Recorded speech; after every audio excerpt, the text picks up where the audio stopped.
नमस्कार बच्चों, कक्षा 7 की नैतिक शिक्षा की पुस्तक में हमारे 8 चैप्टर कंप्लीट हो गए थे और मैंने 8वें पार्ट के आपको अभ्यास प्रश्न भी अभ्यास कार्य में जो प्रश्न उत्तर थे वो भी करवा दिए थे। आज हम नैतिक शिक्षा का ही जो नवा चैप्टर है, हमारा नवा पार्ट है त्यागमय जीवन, इसके बारे में पढ़ेंगे। ये काफ़ी लंबा चैप्टर है, इसको हम 2-3 भागों में पढ़ेंगे। ठीक है, तो शुरू करते हैं। माता भूमिः पुत्रोऽहं पृथिव्याः, यानी कि अपनी माँ के साथ साथ अपनी मातृभूमि के लिए भी हमें कर्तव्यपरायण रहना चाहिए। यानी कि जो हमारी माँ है उसके साथ साथ जो हमारी मातृभूमि है, जिसमें हमने जन्म लिया है, जिसमें हम लोग विभिन्न के अपनी जीवन की दिनचर्याओं को करते हैं और पूरा जीवन बिताते हैं, तो उसके लिए भी जो है हमें अपनी अ, एक जिम्मेदारी होती है। तो हमें जो है अपनी पृथ्वी मातृभूमि के प्रति भी कर्तव्यपरायण रहना चाहिए। हमें हर परिस्थिति में माँ और भूमि मातृभूमि की सेवा करनी चाहिए। किसी भी परिस्थिति में अपनी माँ और मातृभूमि की हमें सेवा करनी चाहिए, चाहे शांति काल हो, आपत्ति काल हो, युद्ध काल हो। मातृभूमि के लिए पूर्ण समर्पण के साथ त्याग करने के लिए कटिबद्ध रहें। चाहे किसी भी प्रकार की स्थिति हो, तो उसमें अपनी मातृभूमि के लिए पूर्ण समर्पण की आवश्यकता होती है। भगत सिंह, चंद्रशेखर आज़ाद, चापेकर बंधु, लक्ष्मीबाई, दुर्गावती, अशफाक खां आदि क्रांतिकारियों का जीवन हमारे लिए प्रेरणास्पद है। यानी कि आपने नाम ही सुना होगा कि जो विभिन्न क्रांतिकारी थे, इन्होंने अपने जो है जीवन का बलिदान कर दिया था हमारे देश की आन बान और शान को बचाने के लिए। ठीक है, भामाशाह ने तो अपनी संपूर्ण संपत्ति ही राष्ट्र के लिए अर्पित कर दी थी। तेरा तुझको अर्पण क्या लागे मेरा। ठीक है, ऐसा भाव होना चाहिए अपनी मातृभूमि के लिए सभी के दिल में। घर व विद्यालय से प्राप्त वस्तुओं को आपस में मिल बांट कर खाना, दीन दुखियों को भोजन देना, अपनी आवश्यकताओं में कटौती कर राष्ट्र हित में लगी हुई सेवा संस्थाओं को सहायता प्रदान करना, इससे भी हमारी मातृभूमि की जो है वो सेवा होती है। प्राकृतिक आपदाओं में सहभागी बनना। ठीक है, तन समर्पित, मन समर्पित और यह जीवन समर्पित, चाहता हूँ देश की धरती तुझे कुछ और भी दूँ। तो ये भाव जो है मन में अवश्य होना चाहिए। ठीक है, अगर ये निश्चित रूप से अगर हमारे जीवन में आए तो हम भारत के सच्चे सपूत कहलाएंगे। अब हम त्याग और समर्पण के कुछ जो मूर्तियां हैं उनके बारे में पढ़ेंगे। यहाँ से सबसे पहले है मर्यादा पुरुषोत्तम श्री राम। ठीक है, इनका जीवन चरित्र बहुत ही महान है, तो इनके बारे में हम पढ़ते हैं। मर्यादा पुरुषोत्तम भगवान श्री राम थे। इस विचार को अपने मन से हटाकर आइए एक क्षण के लिए हम उनके जीवन को समझें। तो उनके जीवन को हम समझने का प्रयास करना चाहिए। क्या क्या उनने जीवन में इतनी कठिनाई होने के बावजूद जो है अपना धर्म और अपना जो कर्तव्य था उससे वो विमुख नहीं हुए।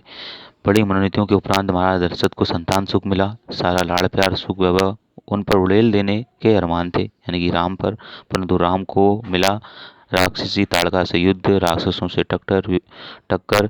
विवाह की खुशी में कौन नहीं प्रसन्न होता, परंतु प्रभु राम को बनना पड़ा परशुराम का कोप भाजन। आपने सुनी ही है रामायण, तो उसमें परशुराम उनके विवाह में जाकर जो धनुष टूटा होता है उसमें जाकर के क्रोध करने लगते हैं। युवा बनते बनते मिलनी चाहिए थी महाराज की गद्दी या पदवी, अवध का सिंहासन, परंतु क्या मिला था, 14 वर्ष का वनवास मिला था और जंगल जंगल भटकना। स्वजन के रूप में भारत के दर्शन तो हुए, परंतु सुनने को मिला पिता के निधन का दुखद समाचार। वज्राघात को वो सहन भी नहीं कर पाए थे।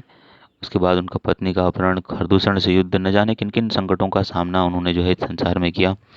संसार को कमाने वाले राक्षस रावण से घनघोर युद्ध हुआ। भाई लक्ष्मण को शक्ति बाण लगने का कष्ट भी जो है उन्होंने सहा।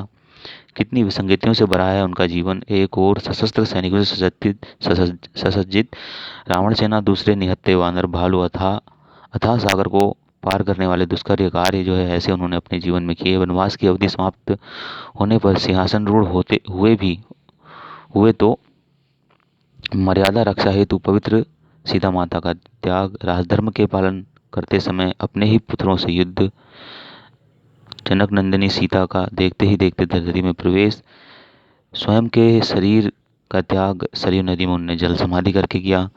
और इतना जो है उनका संघर्षमयी जीवन था, तो उनके जीवन से हमें प्रेरणा लेनी चाहिए। न उन्हें कभी सुख मिला, न वैभव, न शांति, न आराम।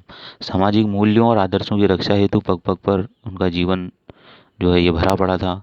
वे हमारे लिए प्रेरणा स्रोत हैं, इसलिए हम बरबस ही जो है उनको याद करते हैं।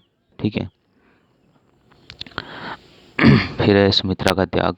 सूर्यवंशी अयोध्या राजा दशरथ थे तो संतान प्राप्ति की आसना लेकर श्रृंगी ऋषि के आश्रम में जाते हैं, जहाँ श्रृंगी उन्हें पूर्वजों का त्याग, निष्ठा और समर्पित भावनाओं युक्त गाथाओं को सुनाकर उनसे अभूत रहने पर अवध नरेश के यहाँ पुत्र होने का आशीर्वाद दे स्वयं अयोध्या आकर यज्ञ करने का आश्वासन देते हैं।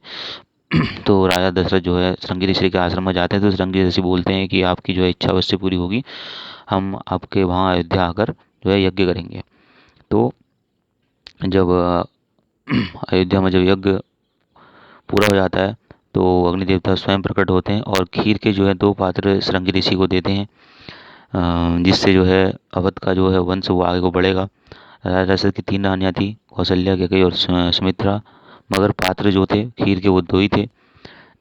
अति असमंजस में ऋषिवर व अयोध्या नरेश एक समस्या उत्पन्न होगी कि किस रानी को खीर युक्त पुत्र प्राप्ति हेतु प्रसाद दिया जाए और किसे नहीं, क्योंकि 2 ही थे और रानियाँ 3 थी। तो सुमित्रा उसमें से बोल उठी, ऋषिवर कौशल्या महारानी हम सब में बड़ी हैं, प्रथम अधिकार जो है उन्हीं का ही है। सुमित्रा ने ऐसा कहा, एक पात्र कृपा बड़ी रानी कौशल्या को दें और उससे छोटी कैकेयी को दें, और दूसरा पात्र जो स्वतः ही उनका हो जाएगा, और ये ऐसी मेरी विनती स्वीकार करें करके ऐसा ऋषि और दरबार में कहती हैं। और तो सब लोग सुनकर जो है बहुत गदगद हो जाते हैं।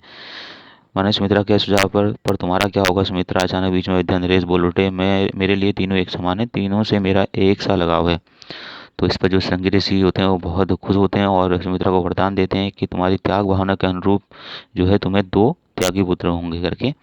और और इन जो पात्र हैं खीर के, इन दोनों में से आधा आधा भाग कौशल्या और कैसे कहते हैं कि सुमित्रा को दे दें करके। तो इस प्रकार से हमें ये मालूम पड़ता है, ज्ञात होता है कि सुमित्रा जो है त्याग की मूर्ति थी और निस्वार्थ भाव से उन्हें जो है शेषनाग जो थे लक्ष्मण की माँ होने का गौरव भी प्राप्त हुआ। ठीक है, तो इसके बाद जो हमारा नेक्स्ट महापुरुष है चैतन्य महाप्रभु का त्याग, इसको हम नेक्स्ट वीडियो में पढ़ेंगे। ठीक है।